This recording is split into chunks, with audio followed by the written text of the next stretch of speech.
Brian O'Connell, principal of Scholars Academy, reveals his secrets on effective student learning and what tools he uses to keep his school on top of the game. Brian, a Columbia University alumnus, has received multiple honors and awards for his dedicated contribution in building an effective learning community. Hi, nice to meet you, Brian. Pleasure. Thank you for having me. Thank you for letting us be here. This is Scholars Academy. Scholars Academy. And you're a very interesting school. Well, thank you. Very interesting school. Can you please tell me what sets your school apart from other schools throughout New York City? That sounds wonderful to be different from the United States, and I think we are.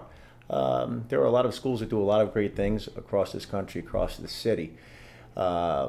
However, our niche is that collaboration and socialized learning is at the heart of everything we do here at Scholars Academy. From classroom to classroom, from 6th grade through 12th grade, we're a 6th through 12th grade school. Mm-hmm. Our students work in triads, cooperative learning-based clusters on instructional tasks specifically designed by their teachers to get them to engage not just with the subject matter or content, but to engage with one another and to challenge each other's thinking, to assess each other's thinking, to assess their own thinking. Not only do our students engage in this cooperative structure, socializing around their learning, which actually is a model we adopted from MIT and North Carolina State University called the scale-up model. Yeah. And it also leverages technology to help facilitate that. We'll talk about that in a few moments. But our teachers, our professional learning plan with our teachers, our teacher teaming structures are also collaborative, and teachers socializing around their learning, working in partnerships and pairs and triads, depending upon how many teachers are in that subject, that grade, or sometimes vertically across grades, where they dig in, learning how to better plan units, learning, leveraging technology to help them become better at their craft. And over time, what winds up happening, both in the individual classroom and both also in your teacher professional learning platform, you have synergy taking place and you have innovation starting to happen across your organization. Mm-hmm. And then the teacher's job in the classroom is to get those student-derived best practices and ideas about how to strategically rip a problem apart and to cross-pollinate those ideas across the classroom. And that's where the scale-up concept comes from, is students are approaching problems in unique and different ways and sharing their thinking process and trying to find the most efficient process to approach a specific subject or to think about a concept. With teaching, the same issue works. It's really impressive. And the students seem to be really engaged. Every single classroom I walked into in your school, all the kids have a smile, not because even before you walked in the room, because you are the principal, naturally if you walk in, everyone's going to say, we should be on our best behavior. But even, before, even entering the classroom, all these kids are smiling, all these kids are active. And, well, let's first talk about why your kids are so happy. Well, when I go into classrooms in other places, the one vision that disturbs me is when I see students sitting in rows, isolated on these island desks, listening to a teacher dispense information at them that they're expected to be excited to grab onto, to remember, to think. And you never really know if the student is thinking about what the teacher's talking about or if the student is thinking about the beach. Mm-hmm. I know what I was thinking about as a student. I was thinking about the beach half the time. Right. And so the reality is, when I see that happening, that learner isolation happening, I consider that education malpractice. I really do. And sometimes it's not the teacher's fault. It's because we as teachers sometimes teach the way we were taught. It's this cultural phenomenon that exists. Yes. So the goal is to get everyone, the adult learners first, to realize that this issue and tendency exists within each and every one of us. It's sort of a default comfort zone we go to as teachers when we're not constantly monitoring and trying to engage. So we realized the key was to get these teachers learning how to plan units and tasks and assessments that are engaging. Once that happens, and you have these structures like the triads, the scale-up model, cooperative learning structures, The kids now are not isolated in their island desk. They're with their team. Yeah. It's really a simple psychological concept Yeah. that when soldiers go to war, they're not necessarily fighting for the cause Right. of their leader. They're fighting for their platoon. Mm-hmm. So it's really a platooning mentality to get these students realizing that they're in a partnership with these other two students to learn this content or take on this task that the teacher has strategically designed to engage them. Yeah.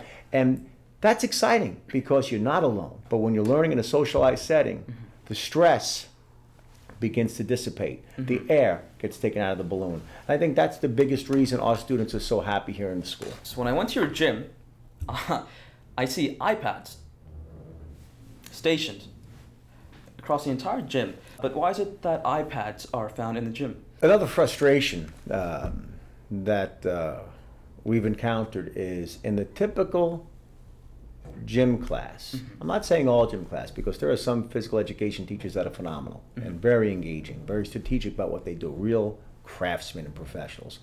But unfortunately, in the typical gym class, you'll have very large class sizes, 100 students plus sometimes in a class.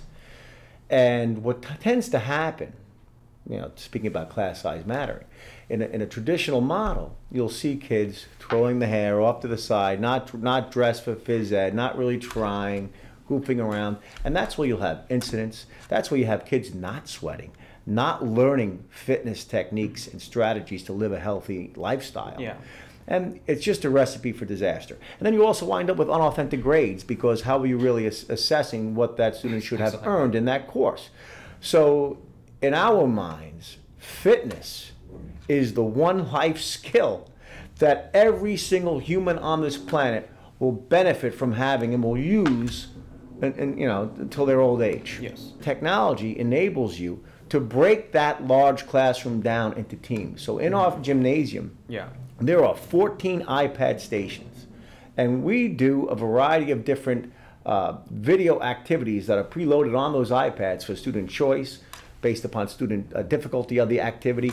And the students are broken down to teams, and they actually compete against the other teams in the room for the teacher's assessment to earn a gold, silver, or bronze award every single class. I see. During that class, those students are watching these instructional videos, trying the activities out, giving each other feedback against a rubric. The teachers walk around with iPads themselves, and their job is to anonymously assess every single student in that class. So in every fitness class in this building, the kids are engaged in a progression of fitness activities so they're learning how to live healthy lifestyles, but the teachers are also holding them accountable to being prepared, to performing, and to participate with effort. And those 3 points factor into the grading policy. So there's student accountability, there's student camaraderie and teamwork, there's a sense of competition, and there's a real learning progression based upon a standard curriculum, but also has some built-in student choice and flexibility regarding interest and ability level, fitness level. At the end of the day, these kids can leave here, and after learning how to be fit, they can take those strategies with them when they're on vacation in their small bedroom, in a hotel room if it's on vacation. They now have fitness skills for life. Technology is a tool to help us do what we do more efficiently and to better learn from one another and from our students. And I think that's the big win. Almost all schools throughout the city lack, by covering the gap of knowledge that a student needs to be successful in this undergraduate institution. Many students, they'll graduate with a high school degree and they go to college and then they get really lost because it's just too advanced. And there's been many articles, and obviously this is one of the reasons for the Common Core change. They've now changed the curriculum somewhat, made the questions harder to really prepare these students to really do well in upper level education. How do we fill this gap? Because I do have to agree with them that there is a significant gap between, well, not for all schools, but generally speaking, there is a pretty big gap between students that finish 12th grade and when they enter undergraduate admissions. It's like, whoa. It's a lot of independent work required of them. They're used to having a review sheet. You can go to a college and the professor's like, there's no online material because it's their own study they're teaching you, and they don't have to tell you what's on the test. They can just talk and talk and talk and give you an exam. So there is a big difference. How do we fill this? how do we fill this gap? Because a lot of students are discouraged, and they go to the first year of school and they'll either drop out or they'll change majors 10 times. And then they get a bachelor's degree 6 years later, 7 years later, because they couldn't make their mind, or they did make their mind, but it was just too difficult to progress on and complete the course. How do you suggest we fill this gap? Is it a problem for the New York City schools, or is it a problem with these undergraduate institutions, and they need to set back and really change their curriculum? What's your view on this problem?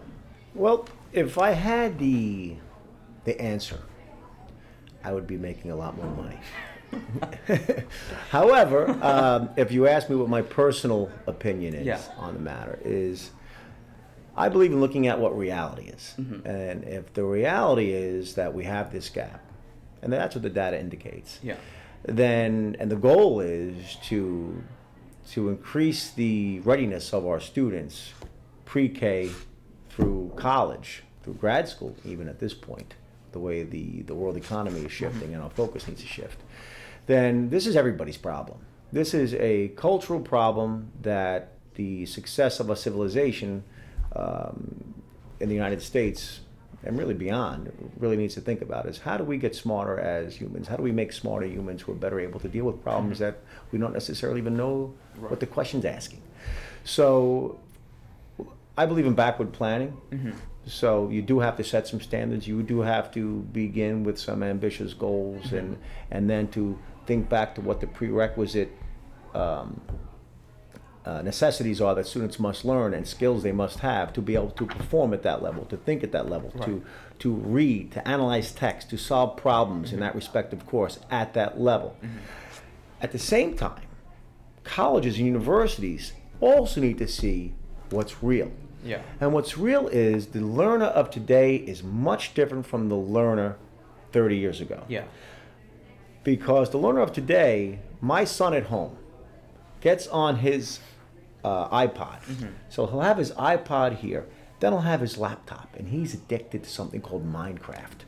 And he will watch a Minecraft video, a how-to video, on his iPod, and he will then be applying it, pausing it as needed, working independently in that tool. So these kids are geared, and he's 8.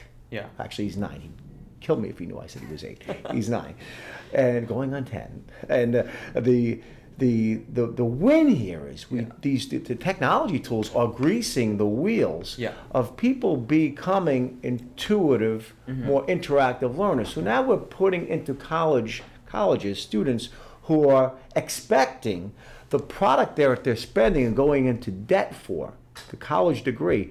They're expecting the learning process to be as engaging and competitive with these other tools that they are growing up with. And if at the university level, our pedagogy doesn't transform. That's why I love Scale Up, the fact that MIT went down that road, North Carolina State University and multiple other universities, because it's an admission that a simple old school adage of typical of the elementary schools, cooperative learning, is the way you get people excited about learning and get them to be motivated to pursue this content and this higher expectation that we are now going to strategically build into our curriculum, pre-K all the way up through college. So we have to have an honest pursuit of benchmarks in every grade, but we also have to have an honest reception at the university level of, here come these learners, how do I keep them motivated? Exactly. The day where I can sit back or stand behind a podium and disseminate information and expect students to process it and regurgitate may be over. So how do I evolve my practice as an educator, as a pedagogue, to ensure that I am engaging these college students, university students, in a process that's going to get them to not just be able to remember the content of my course, but they're going to be able to use it, to apply it, to leverage it and build upon it and take it with them if they go into marketing or if they go into some other field rather than science or rather than this math field. How are they taking some core thinking skills as well as some content knowledge with them that's going to make whatever they do a little bit better? The education at the college level do need to change a lot of things that they're doing right now. They're not hiring teachers. These professors are not trained to teach. So many often you'll go to class and you'll have this heavy accented professor, and you can't even understand them. But aside from that fact, I mean, sure, that's a minor issue. But the major issue is that they haven't been trained to teach. Now, do you have to be trained to teach? No, you don't. But it's a skill. But not all professors have the skill. So these are intellectual beings. They are very, very, very smart people who have published a lot of work. They've written in journals, perhaps some of the top journals. But if you're unable to teach, what am I benefiting you at this university class? Why am I paying you, $2,000, $1,000 per credit? What is the culture of your university, and where are you taking responsibility of your university to be a teaching and learning organization? Are you able to harness and manage the egos that come with people who are so smart in respective fields, renowned researchers, and try to get them to remove the fig leaf of knowing their content matters so well, so that they think about those learners that are coming in with a different mindset, different approach than learners in the past, and able to adjust your teaching practices. So we have a saying here at the Scholars Academy that in the planning is the teaching. And by approaching through our professional learning that happens every week here with our teachers, we are a teaching and learning organization. And we're very grateful that our Chancellor Frenia, has created non-negotiable, contractual adult learning time within the fabric of our schedule citywide, so that we can, every school in the city can become teaching and learning organizations.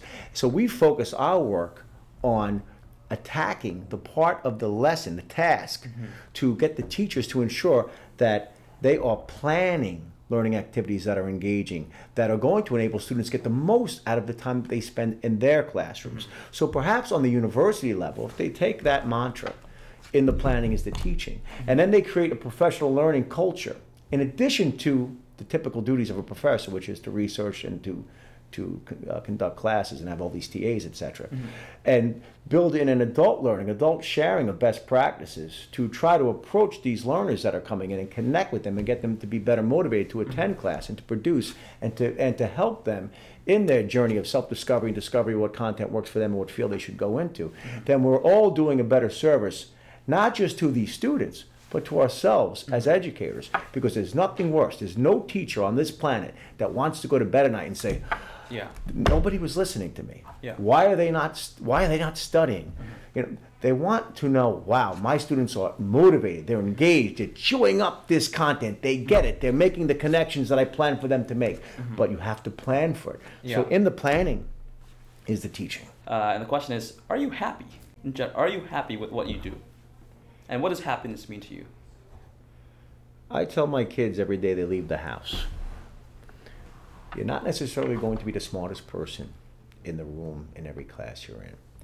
You're not necessarily going to be the most talented person in the music room or the best basketball player in the gymnasium.